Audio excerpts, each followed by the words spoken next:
저는 우리 교회 장로님들을 볼 때 참 이상한 분들이다라는 생각을 해요. 보통 이제 장로님들이다 그러면은 보통 교회에서 어떤 중요한 결정을 하거나 또 중요한 일을 하는 어떤 분들이신데, 우리 교회 장로님들은 그러지 않으세요. 우리 교회 장로님들은 보통 사람들이 하기 싫어하는 작은 일을 하는, 또 그런 일에 좀 진심인 분이 우리 교회 장로님들이시더라고요. 지난 제가 금요일 날 새벽 예배를 마치고 나가는데 장로님들이 모여서 주차장을 좀 정리하시겠다고 농기구를 들고 나무를 모으고 꺾고 모아가는 그 모습을 보면서 제가 깜짝 놀랐어요. 좀 하기 싫은데, 누구나 하고 싶지 않은 일인데 진심으로 그 일을 좀 하시더라고요. 장로님들이 참 이상하게 좀 보였어요. 사실은 보통 교회 장로님이라고 한다면 주일 예배 때 강대상에서 좀 그럴듯한 옷을 입고 때때로는 검은 가운을 또 걸치기도 하는데, 그러면서 좀 멋진 은혜로운 기도를 하는 분들이 장로님이신데, 우리 교회 분들은 그렇게 기도하지 않으시고 새벽마다 모여서 교회를 위해서 기도하시는 분들이 우리 교회 장로님이시더라고요. 때때로는 한겨울 되면, 올해 겨울은 한 영하 20도까지 떨어졌는데 그 영하 20도의 그 추위를 뚫고서도 교회에 나와서 예배하고 헌신하는 분들이 우리 교회 장로님이시더라는데, 수요 성경 공부 모임도 마찬가지인데 사실은 주중에 나오는 게 쉽지가 않잖아요. 그럼에도 불구하고 나와서 말씀을 배우려고 하고 그 말씀을 붙들고 기도하려고 하는 분들이 우리 교회 장로님들이시더라고요. 화려해 보이진 않지만, 사람들에게 그릇들에게 드러나지 않지만, 비록 작은 일 같이 보일지 모르겠지만 그 작은 일에 진심인 분들이세요. 사실은 장로님들뿐만 아니라 우리 교회 권사님들이나 집사님들도 마찬가지시더라고요. 예배 오시고 또 때때로는 마당을 쓰시고 담배꽁초를 줍고 교회 화분에 물을 주고 하나하나 청소를 해나가고 관리하는, 어떻게 생각하면 드러나지 않는 이 작은 일에 정말 진심을 다해서 섬겨가는 분들이 우리 신속의 분들이시더라고요. 생각해보면 참 이상하죠. 드러나지 않는, 화려하지 않은 이 일에 진심인 사람들이요. 근데 그런 이상한 그 모습이 정상적인 신앙의 삶 아니겠습니까? 저는 그것이 정상이라고 생각을 해요. 이상한 것이 아니라 정상이고, 우리 현대교회가 정상적인 신앙의 삶을 잃어버려서 이런 정상적인 삶이 오히려 이상하게 보이게 만들었다고 생각을 해요. 저는 우리 시온소교회가 이 건강한 삶이 정말 건강한 삶으로, 정상적인 삶으로 잡아가는 그런 시온소교회 공동체가 되었으면 좋겠다라는 좀 마음을 좀 갖습니다. 그러기 위해서 우리에게 필요한 게 뭐냐면, 우리가 건강한 음식을 먹어야 돼요. 보통 우리는 건강한 몸을 유지하기 위해서 우리는 건강한 음식을 먹지 않습니까? 그렇잖아요. 건강한 음식을 먹어요. 마찬가지인데, 건강한 신앙인이 되기 위해서 필요한 것은 뭐냐면 건강한 말씀을 먹을 수 있어야 됩니다. 그래야지 건강해지죠. 인스턴트 음식이라든가 화학조미료가 가득한 어떤 말씀을 먹는 게 아니라, 때때로 써서 삼키기 좀 어렵다고 하더라도 그것이 건강한 말씀이라고 한다면 기꺼이 먹으려고 하는 그 결단과 마음의 다짐을 가져야 되지만, 우리가 건강한 신앙인이 되어가는 겁니다. 우리는 지난주 이해할 수 없는 정말로 이상한 유대인들을 성경에서 만났어요. 이상하죠. 그들은 모세를 존경했던 사람이었고 모세 율법을 연구하고 모세 율법에 따라 열정적으로 살아갔던 사람들이었어요. 그런데 정작 그들이 모세를 몰랐어요. 그래서 그들이 존경했던 모세의 고발로 예수님의 심판대 앞에 서게 되기도 했습니다. 그럼 이해가 좀 되십니까? 그 이상한 유대인들은요, 하나님의 말씀을 열심히 연구했어요. 하나님을 중심에 두고 살았던 헌신적인 사람들이 그들이었습니다. 그런데 사실은 그들이 하나님을 몰랐어요. 어떻게 이렇게 될 수가 있습니까? 여러분, 이해가 좀 되십니까? 이유는 분명해요. 이유는 다른 것에 있지 않고 그들이 성경을 바르게 읽지 않았어요. 건강하게 말씀을 먹지 않았습니다. 성경을 잘못 해석을 해서 성경을 읽기는 읽지만 자기 마음에 맞게 해석하고 받아들이면서 성경을 바르게 읽지 못했기 때문에 그들이 이런 현상들이 나타났어요. 성경을 보고 성경의 삶을 살아가는데 하나님을 드러내는 것이 아니라 자꾸만 자기 자신만을 드러내려고 하는 그 모습 때문에 그들은 하나님을 알지 못하게 됐다는 겁니다. 어떻습니까? 이런 태도로 성경을 읽고 성경의 삶들을 살아가는 사람들이 유대인 속에만 있을 것 같이 여러분 생각하십니까? 오늘 우리 한국 교회도 얼마든지 있을 수 있다라고 생각하지 않으십니까? 네, 있어요. 저는 많이 있다고 생각을 합니다. 그리고 우리도 그런 오류에 빠질 수 있어요. 성경에 대한 건강하지 못한 잘못된 태도를 우리가 가지고 있다고 하면 우리도 똑같은 오류에 빠지게 된다라는 겁니다. 사람들은 그렇게 생각을 하죠. 나는 오류가 없어요. 나는 건강해요. 라고 생각을 하는 경우가 있어요. 아니요, 그렇지 않습니다. 우리도 오류에 빠질 수 있어요. 우리도 건강하지 못하게 성경을 지금 읽고 있을 수도 있다는 겁니다. 사람들이 나이가 먹어가게 되면 조금의 몸에 문제가 생겨나잖아요. 그럼 어떻게 합니까? 나는 건강해라고 그냥 생각하지 않고 병원에 가서 진단을 받지 않습니까? 그게 현명한 거예요. 뭔가 문제가 있는데도 불구하고 나는 건강한 사람이야 스스로 생각해서 그 병을 확대시키고 키워나간다고 한다면 심각한 질병에 이르게 되지 않습니까? 마찬가지라고 생각이 돼요. 우리가 근데 어떤 오류의 증상들이 있다고 한다면 나는 오류가 없어, 나는 건강해라고 막연하게 생각하지 마시고 하나님의 말씀 앞에 우리를 진단시킬 수 있게 만들어 가야 돼요. 그래야지 우리가 건강한 삶을 유지해 나갈 수가 있다는 겁니다. 만약에 그런 오류에 우리가 빠져 있다고 한다면 우리도 다르지 않아요. 유대인들처럼 예수님을 존경하고 하나님의 말씀을 열심히 연구하고 있지만 우리도 하나님을 모를 수 있어요. 예수님이 이 땅 가운데 다시 오실 때 우리는 예수님을 알아보지 못할 수도 있다는 겁니다. 그리고 반대로 예수님도 우리를 알아보지 못할 수도 있어요. 산상설교를 통해서 예수님이 이런 이야기를 하셨어요. 사람들이 내가 주님의 이름으로 말씀을 전하고 귀신도 쫓아내고 많은 기적도 행했습니다 라고 사람들이 얘기를 했는데 예수님이 그들에게 이런 얘기를 하잖아요. 내가 도무지 너희를 알지 못하겠다라고 예수님이 답변을 하셨어요. 어떻습니까? 우리는 이런 이야기를 듣지 않고 있습니까? 저는 이런 사람이 가장 불행한 사람이라고 생각을 해요. 평생 동안 나는 많은 일을 했어요. 교회에서 봉사도 열심히 하고 헌신적으로 섬겨왔어요. 그런데 정작 예수님이 내가 너를 도무지 알지 못하겠다라고 이런 얘기를 듣는다고 한다면 이것만큼 불행한 사람이 어디 있을까요? 예수님이 오셨을 때 여러분을 보면서 예수님 어떤 얘기를 하실까요? 사람들, 목회자 사람들이 어떤 이야기를 하는지는 하나도 중요하지 않아요. 성도들이 정말 잘하고 있습니다. 목회자가 정말 잘하고 있습니다. 이 이야기가 중요하지 않아요. 예수님이 오셨을 때 예수님이 우리에게 어떤 얘기를 하실까요? 예수님의 눈에 우리가 과연 어떻게 보일까요? 건강한 모습으로 우리가 예수님 앞에 서 있을까요? 유대인들과 같이 않기 위해서 그래서 우리는 항상 예배 가운데 성령의 도우심을 구할 수 있어야 돼요. 그리고요, 진리를 찾고자 하는 열정을 우리는 가지고 있어야 됩니다. 그리고요, 그 진리에 대한 믿음을 견고하게 가져야 합니다. 오늘 본문의 이야기는요, 그 오병이어의 표징, 그다음에 물리를 걷는 그 예수님에 대한 이야기로 구성되어 있습니다. 너무도 잘 알려진 이야기잖아요. 교회를 다니지 않는 사람도 아마 이 본문에 대한 이야기는 아마 들었을 겁니다. 이런 이야기를 들을 때마다 우리 마음속에 떠오르는 여러 가지 이야기가 있을 거예요.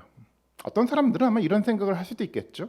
어린아이가 보리빵 5개하고 물고기 2마리를 드렸더니 굉장히 많은 것들을 받았다라는 이야기를 가지고 나도 이 작은 것을 하나님께 드리면 2배, 3배 그 이상의 축복을 받을 수 있겠구나라고 생각하고 이 말씀을 들었을지도 모르겠어요.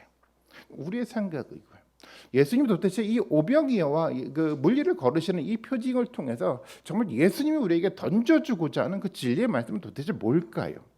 우리가 듣고 싶은 이야기가 아니라 하나님이 하시고자 하는 얘기가 도대체 뭘까요? 예수님은 분명한 의도를 가지고 이 표징을 우리에게 보여주셨습니다. 예수님의 의도는 요한복음을 기록하고 있는 요한의 의도와도 같은데요. 과연 이 요한은 어떤 목적, 어떤 의도를 가지고 이 본문에 대한 이야기를 기록하고 있을까요? 이런 관점 속에서 오늘 본문을 한번 살펴보려고 합니다. 먼저 오병이어의 표징의 이야기 앞뒤의 이야기가 어떤 이야기의 흐름을 가지고 진행돼 가고 있는지를 먼저 살펴볼 필요가 있어요. 우리가 5장에서 읽었던 것처럼 5장은 이런 이야기를 마무리하면서 6장으로 넘어오죠. 모세의 이야기가 담고 있는 진짜 진리의 이야기를 찾지 못해서 헛된 신앙생활을 하다가 하나님의 심판대 앞에 서게 된 유대인들에 대한 이야기를 하고 마쳤어요. 그리고 이 이야기 주제는 흐름은 오병이어에서 이야기에서도 그대로 이어져 가고 있습니다. 사람들은 예수님을 열심히 따라다녔고요. 따라다녔지만 예수님이 표징을 통해서 보여주고자 하는 참된 메시지를 깨닫지 못하고 발견하지 못하고 오히려 예수님에게 책망받는 이야기로 이어져 가고 있어요. 이야기의 흐름과 주제는 변하지 않고 계속 진행돼 가고 있다는 겁니다. 그런 맥락에서 본다고 한다면 이 오병이어의 이적을 통해서 예수님이 하고자 하는 주제가 어떤 것인지를 우리는 살펴볼 수 있을 거라고 생각을 해요. 그리고 두 번째로 과연 그렇다고 한다면 이 오병이어의 표정을 통해서 도대체 예수님은 어떤 메시지를 우리에게 전해주려고 했을까요? 우리가 읽었던 본문을 넘어서 한 장을 넘어가면 사실은 알 수가 있어요. 예수님이 이 본문에 대한 이 표징을 보여주고 이 표징이 어떤 의미의 표징인지 예수님이 이미 설명을 하셨어요. 그 설명을 보면 이해가 좀 되는데요. 예수님은 이 오병이의 표적을 어떤 사건과 연관을 시키냐면 광야에 있었던 이스라엘 백성들이 만나를 먹는 사건과 연관을 시켜서 이 표적을 보여주신 거예요. 두 가지 사건은 다른 사건이 아니라 같은 사건이라는 겁니다.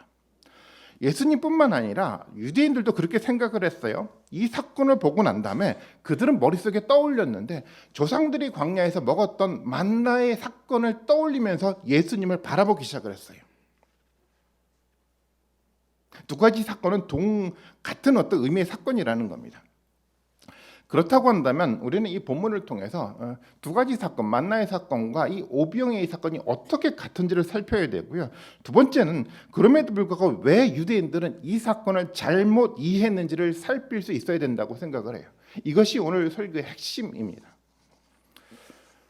보리빵 5개하고 물고기 2마리로 남자 5,000명을 먹였어요. 사람들은 그 사건을, 그 표징을 보고 난 다음에 사람들은 광야에서 만나를 먹게 한 모세를 생각했죠. 그래서 사람들은 이렇게 이야기를 합니다. 어떤 이야기를 하냐면 14절의 말씀인데요. 같이 보겠습니다. 같이 읽겠습니다. 시작.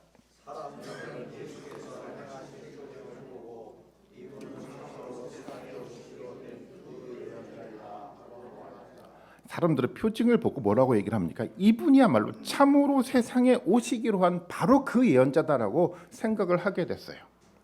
유대인들이 이렇게 이야기를 하는 것은 그들이 그냥 혼자 상상해서 이런 사람이 올 것이라고 생각했던 것이 아니라 그들의 생각은요, 성경에 근거한 이야기였어요. 실제로 신명기 18장 15절 말씀에 보면 이렇게 이야기를 하고 있습니다. 모세를 통해서 하나님이 하신 얘기예요. 주 당신들의 하나님은 당신들의 동족 가운데서 나와 같은 예언자 한 사람을 일으켜 세워줄 것이니 당신들은 그의 말을 들어야 합니다라고 이미 모세를 통해서 하나님이 이야기하셨어요. 모세와 같은 예언자 한 사람을 하나님은 일으켜 세우시고 준비시키겠다고 약속을 하셨어요. 유대인들은 이 말씀을 기억하고 있었습니다. 그래서 실제적으로 오병이어의 사건을 보면서 그들은 만나를 떠올렸고, 그래서 만나를 우리에게 주었던 모세를 생각했고, 모세의 이야기를 통해서 했던 것처럼 모세와 같은 아주 특별한 어떤 선지자가 우리 눈앞에 계시다라는 그들은 생각을 그들은 하게 됐다라는 겁니다. 그들의 생각은 맞았어요. 틀리지 않았어요. 예수님은 성경 신명기에서 말하고 있는 것처럼 모세를 통해서 정말 오래전부터 하나님이 약속했던 그 예언자, 그 선지자였습니다. 그런데 그들이 잘못 생각한 것이 있었어요. 여러분, 이것을 잘 알아야 되는데요. 여기서 모세와 같은 선지자라는 말은요, 모세와 똑같은 어떤 한 사람을 말하는 것이 아니라 모세를 능가하는 사람, 하나님과 동등한 권위를 가지고 있는 위대한 사람이라는 것을 의미하는 어떤 표현이라는 겁니다. 예수님은요, 모세와 같지만 모세와 동등하지 않아요. 하나님과 동등한 아주 독특하고 특별한 존재로 이 땅 가운데 오셨다라는 겁니다. 세례 요한이 그래서 이렇게 얘기를 하고 있지 않습니까? 나는 예수님의 신발끈을 풀 만한 자격조차 없습니다라고 고백할 정도로 예수님은 세상의 그 어떤 사람들과 비교가 되지 않는 위대한 모습으로, 하나님과 동등한 모습으로 이 땅 가운데 오셨다라는 겁니다. 다음에 기록된 사건을 통해서 그것이 명확하게 증명이 되는데요. 그 사건은 이 바다 위를 걷는 예수님의 모습이었어요. 한번 이 바다 위를 걷는 예수님 모습을 여러분 머릿속에 마음속에 한번 상상해 보셨으면 좋겠어요. 요한복음 6장 16절부터 19절 말씀인데 이렇게 기록하고 있습니다. 한번 볼게요. 날이 저물었을 때 예수님의 제자들이 바다로 내려갔어요. 배를 타고 바다 건너편 가버나움으로 갔습니다. 이미 어두워졌는데도 예수께서는 아직 그들이 있는 곳으로 오지 않았습니다. 그런데 큰 바람이 불었고 물결은 사나워졌습니다.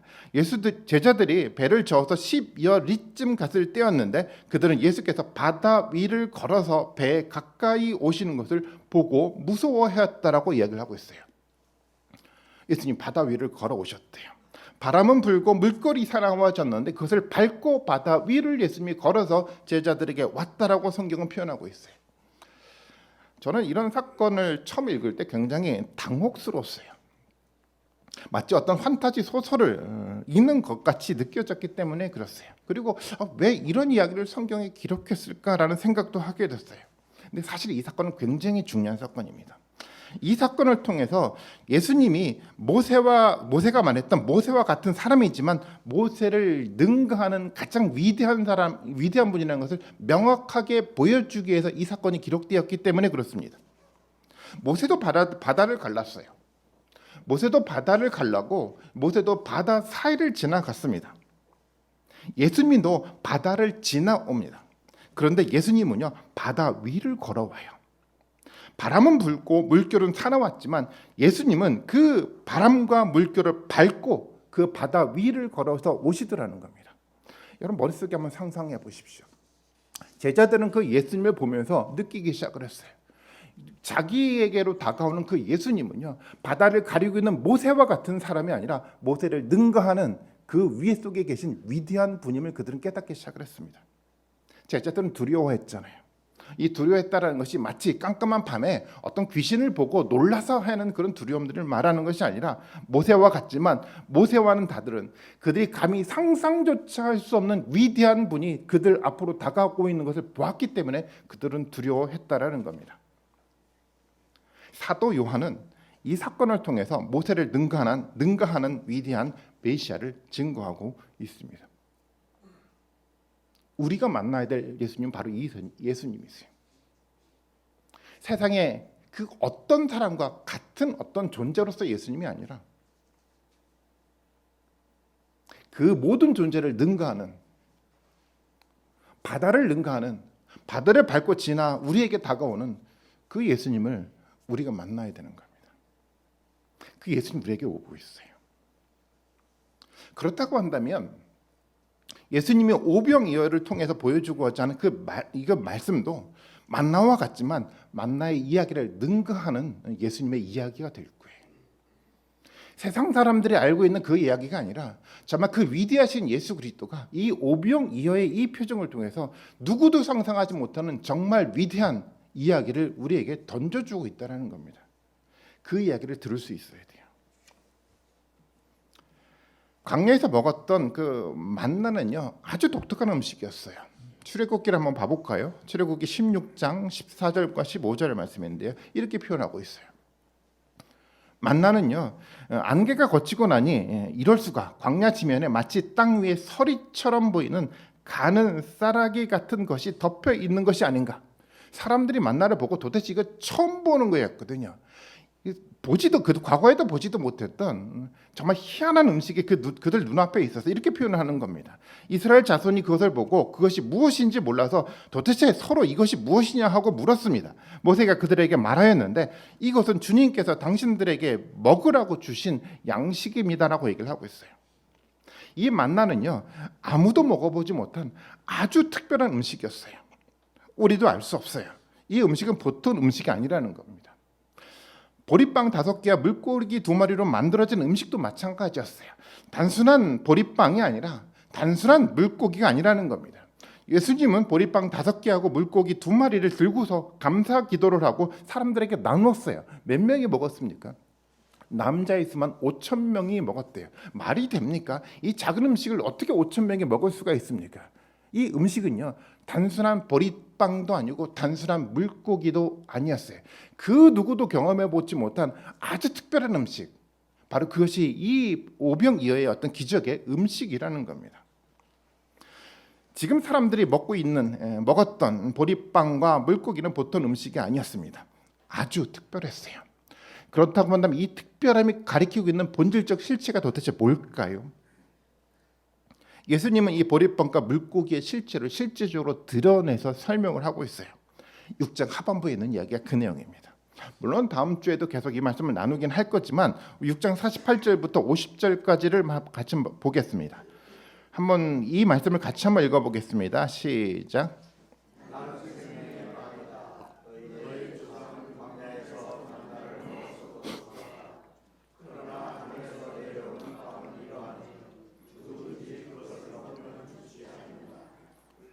예, 이 나는 생명의 빵이다라고 얘기를 해요.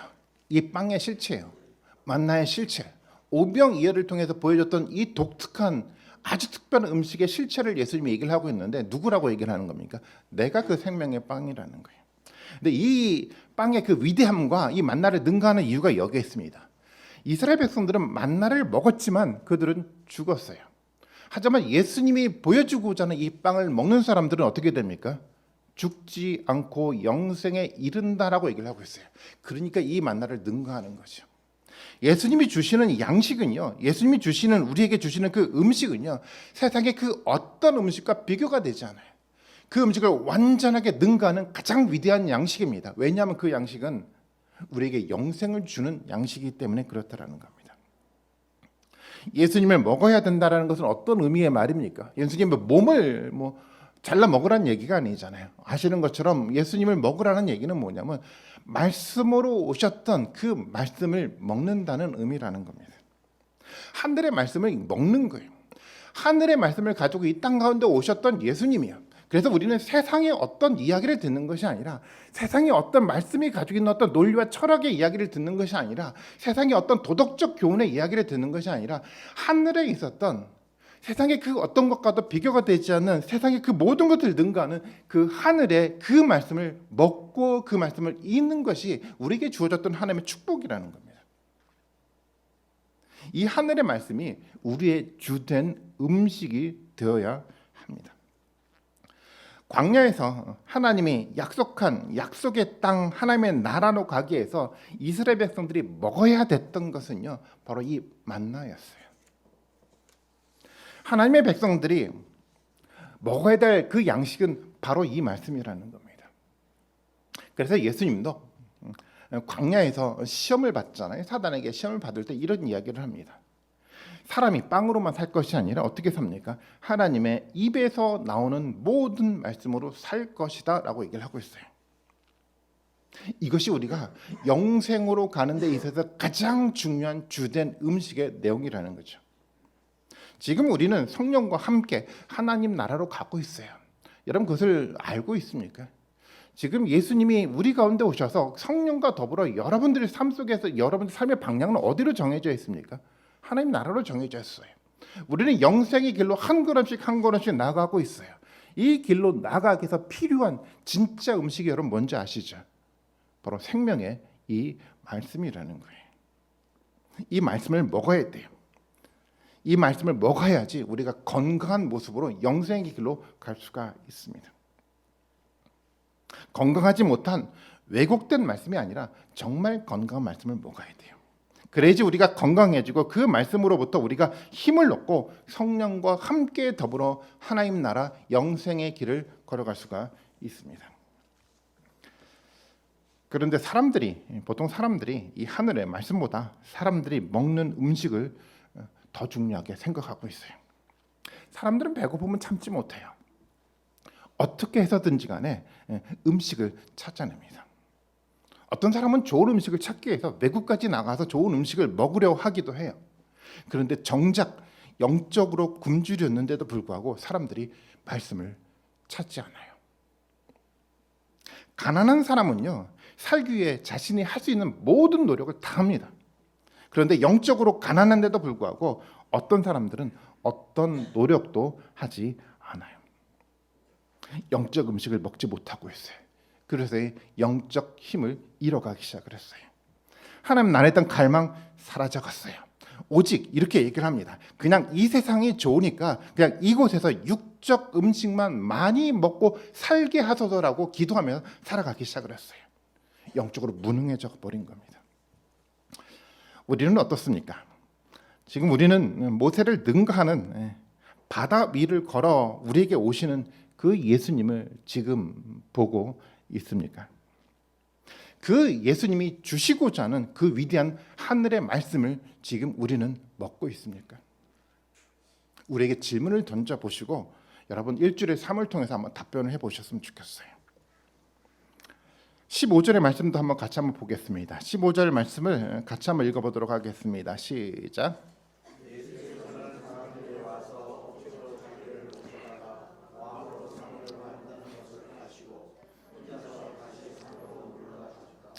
사람들이요 억지로 예수님을 모셔다가 왕으로 삼으려고 했대요. 어떻게 생각하면 그들의 입장 속에서 너무도 당연하죠. 왜 그들이 갑자기 왕으로 세우려고 했을까요? 광야에서 먹던 이스라엘은 이집트의 종에서 벗어나 자유인이 됐어요. 유대인들도 당연히 그렇게 생각했겠죠. 오병 이어의 특별한 음식을 먹고 난 다음에 로마의 지배 속에 있었던 그들이 이제는 자유인으로 새로운 나라를 만들고자 하는 열망이 그들 가운데 생겨났어요. 그리고 예수님을 어떤 왕으로 세우길 원했습니까? 자기들의 나라의 왕으로요.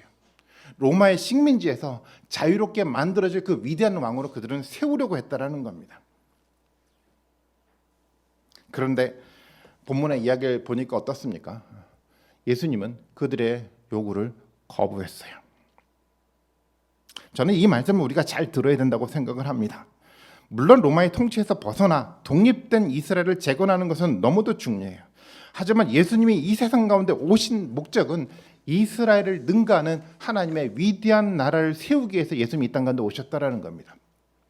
예수님을 정치에 참여시키려는 유대인들을 예수님은 단호히 거부하고 그들을 떠나갔어요. 유대인들은 광야에 있었던 이스라엘을 잘못 이해했어요. 이 유대인들은 이스라엘 백성들은 이집트와 같은 다른 나라를 세우기 위해서 광야에 갔던 것이 아니었어요. 하나님의 목적한 바는 이스라엘과 이집트와 같은 나라, 세상의 부강한 나라와 같은 어떤 나라를 세우기 위해서 광야를 보내신 것이 아니라 하나님의 목적은 어디에 있습니까? 그것과는 비교가 되지 않는 원대한 하나님 나라를 세우기 위해서 광야로 보내신 겁니다. 예수님은 로마로부터 독립시키기 위해서 오신 분이 아니세요. 예수님은요, 죄로 세상을 다스리는 사단의 나라에서 우리를 자유하게 만들기 위해서 예수님이 이 땅 가운데 오셨다라는 겁니다. 오늘날 사람들은 특히 교회 지도자들 중에 정치에 관심을 많이 갖는 사람들이 있어요. 실제로 정치에 참여해서 정치인으로 활동하는 교회 지도자들도 있어요. 어떤 사람들은 보수 정치를 하기도 하고 어떤 사람은 진보 정치를 하기도 하더라고요. 그리고 때때로는 그들이 정치 이념을 정당화하기 위해서 성경 이야기를 사용하기도 하고 때때로 집회를 하면서 찬송을 부르기도 하더라고요. 예수님이 그곳에 계실까요? 단언컨대 예수님이 그곳에 계시지 않아요. 물론 정치에 무관심하라는 이야기는 아닙니다. 우리는 하나님의 나라의 의로움들을 메시지로 전할 수 있어야 됩니다. 우리가 전해야 될 메시지는 진보 정치의 이념도 아니고 보수의 정치의 이념도 아니고 우리가 열광해야 될 의로움은요, 하나님 나라의 그 의로움에 열광하고 그 말씀을 전할 수 있는 그 모습이 있어야 된다는 겁니다. 이스라엘 백성들은 예수님을 정치적 예수로 그들의 왕으로 모으려고 했어요. 예수님 단호하게 거부했습니다. 똑같아요. 오늘날 많은 사람들은 정치 이념을 가지고 또 다른 예수를 그들의 왕으로 만들려고 하고 있습니다. 거부할 줄 알아야 돼요. 세상 정치 이념에 빠져서 그것을 실현하게 살아가는 사람들은 교회를 떠나야 된다고 생각을 합니다. 예수님이 그들에게서 떠났기 때문에 그렇습니다. 저는 이런 사람에게 우리의 영혼을 뺏기지 않았으면 좋겠어요. 더 이상 세상 사람들에게 예수님의 이름을 거짓되게 보이지 않았으면 좋겠어요. 정치신학과 해방신학이 만들어갔던 그럴듯한 얘기에 우리 마음이 뺏기지 않았으면 좋겠습니다. 하나님만 말씀하셨던 하나님 나라의 의로움들을, 건강한 말씀들을 가지고 하늘의 위대한 나라를 선포해 나가는 그런 모습으로 우리가 세워져 가기를 원합니다. 그것이 건강한 신앙인의 모습 아니겠습니까? 26절을 또 한번 읽어보겠습니다. 26절 같이 한번 읽습니다. 시작.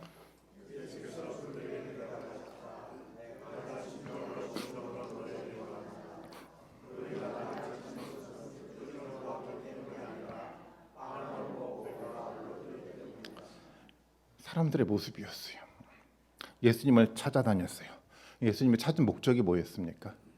표징이 말하고 있는 참된 의미가 무엇인지 찾고자 하는 열망 때문에 그랬던 것이 아니라 예수님이 주었던 단지 그 빵을 먹고 배부르기 위해서 사람들이 예수님을 찾았어요. 유대인들의 이야기인가요? 아니면 오늘 우리의 이야기일까요? 사람들은 육적 음식을 먹기 위해서 예수님을 찾아가고 있어요. 몇 년 전에 시간을 내서 제가 기도하기 위해서 기도원에 한번 간 적이 있었어요. 그곳에 예배를 하는데 도저히 앉아 있을 수 없겠더라고요. 설교자가 헌금봉투를 읽기 시작을 해요. 헌금봉투는 아주 생생하게 기억하는데 이런 이야기가 기록이 돼 있어요. 돈을 많이 벌게 해주십시오. 우리 자녀 취직 좀 시켜주십시오. 남편 사업이 번창하게 해주십시오. 설교자는 이 봉투에 있는 이야기를 하나하나 읽어가면서 선포를 합니다. 이 모든 것이 다 이루어질 줄 믿습니다. 많은 사람들은 열광하면서 아멘으로 화답을 하더라고요. 사람들이 기도원을 찾는 이유는요, 예수님이 성경을 통해서 표정을 통해서 궁극적으로 말하고자 하는 하나님의 진리의 말씀이 아니라 하나님의 나라와 하나님의 의가 아니라 그냥 단지 배부르기 위한 빵을 구하기 위해서 사람들이 찾고 있더라고요. 여러분, 그것 가운데 예수님이 계실까요? 물론 빵이 우리 가운데 중요해요. 우리도 일용할 양식을 구해야 됩니다. 하지만 그 일용할 그 양식은요, 하늘의 양식인 하나님의 말씀이 우선될 때 우리 가운데 주어지는 양식이 돼 가야 된다는 겁니다. 이것이 우리의 우선순위가 돼야 돼요. 예수님이 말씀하셨던 것처럼 하나님의 나라와 그의 의를 구할 때 필요한 모든 것들을 우리에게 채워주시겠다고 예수님은 약속하셨어요. 그렇기 때문에 우리가 먼저 구해야 될 것은 하나님의 양식인 겁니다. 먼저 우리가 건강해져야 될 것은 영적으로 우리가 먼저 건강해져 가야 되는 겁니다. 그래 다른 것도 우리 가운데 찾아오게 됩니다. 교회가 건강해져 가야 돼요. 그래야 우리가 건강할 수가 있습니다. 우리가 아무리 건강해지려고 노력해도요, 우리가 속한 교회가 건강하지 않으면 우리가 건강하지 않습니다. 어떤 사람들은 이렇게 생각을 해요. 교회는 병들어가도 나는 병들지 않고 건강하게 살아갈 수가 있어라고 생각하는 경우가 있어요. 물론 그럴 수 있어요. 그래도 대부분 병들어갑니다. 단지 내가 병들어가고 있는 것을 인식하지 못할 뿐입니다. 교회가 먼저 건강해야 돼요. 그것을 위해 우리는 노력해야 됩니다. 그래야 우리의 건강을 찾을 수가 있습니다. 교회가 건강해야 되지 우리가 건강한 생명의 말씀을 먹을 수가 있어요. 그런 모습으로 우리가 살아가는 우리가 되었으면 좋겠습니다. 사람들이 그동안 추구했던 것처럼 배부르기 위한 육적인 양식을 달라고 예수님을 찾지 않았으면 좋겠습니다. 예수님이 주시고자 하는 그 말씀을 찾고 그 말씀을 통해서 영적 건강을 회복하는 그런 축복이 우리 가운데 있기를 바라겠습니다. 그래서요, 우리는 매일매일 예수님이 주시는 영적 양식을 먹을 수 있어야 됩니다. 요한복음 6장 27절 말씀을 같이 한번 읽어보겠습니다. 같이 읽습니다. 시작.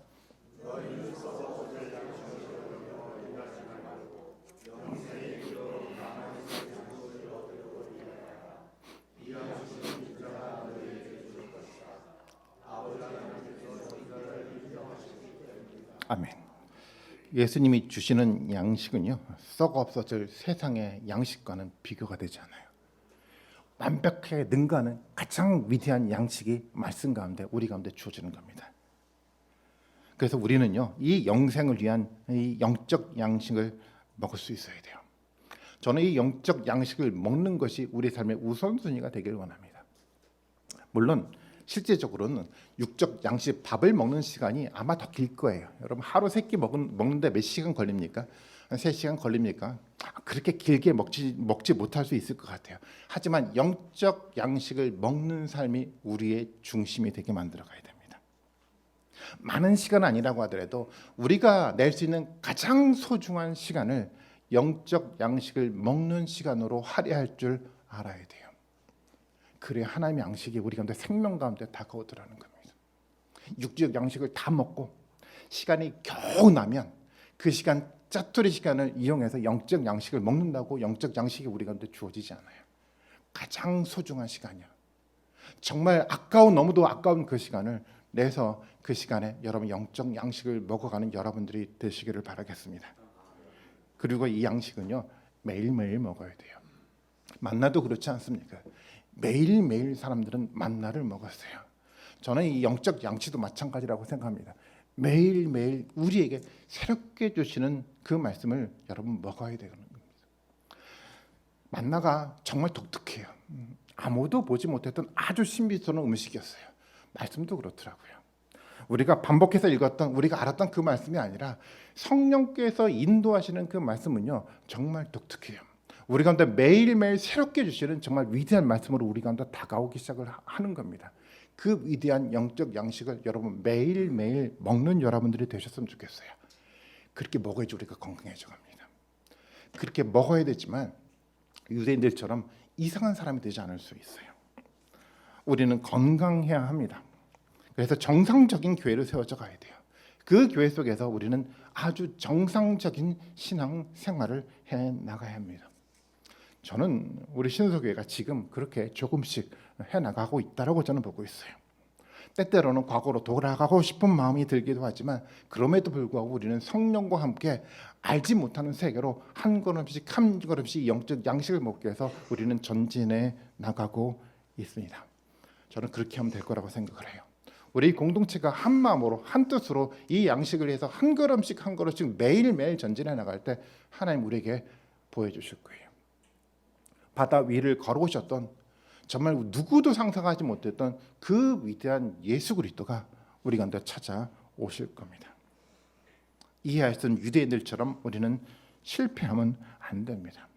시은소 교회를 세운 예수님을 믿고 매일매일 주시는 그 말씀에 의지해서 영생의 길로 나가는 우리가 되기를 바라겠습니다. 지금도 예수님은 문 밖에서 이 영적 음식을 들고 아마 문을 두드리고 있을 거라고 생각해요. 여러분들의 마음을 두드릴 거예요. 이 영적 양식을 먹기 위해서. 여러분 부모가 엄마가 아이에게 음식을 줄 때 어떻게 합니까? 그 양식을 주기 위해서 따라다니면서 그 먹이기 위해서 갖는 그 열정 이상으로 예수님 그 열정을 가지고 우리 마음을 지금 두드리고 있어요. 이 음식을 좀 먹으라고요. 이것을 먹어야지 너가 살 수가 있으니까. 이 음식을 먹어야 되지만 영생의 길로 무사히 갈 수 있으니까. 아마 예수님은 그렇게 우리를 기다리고 있을 거라고 생각을 합니다. 문 밖에서 두드리는 그 예수 그리스도를 여러분 문 밖에 두지 마십시오.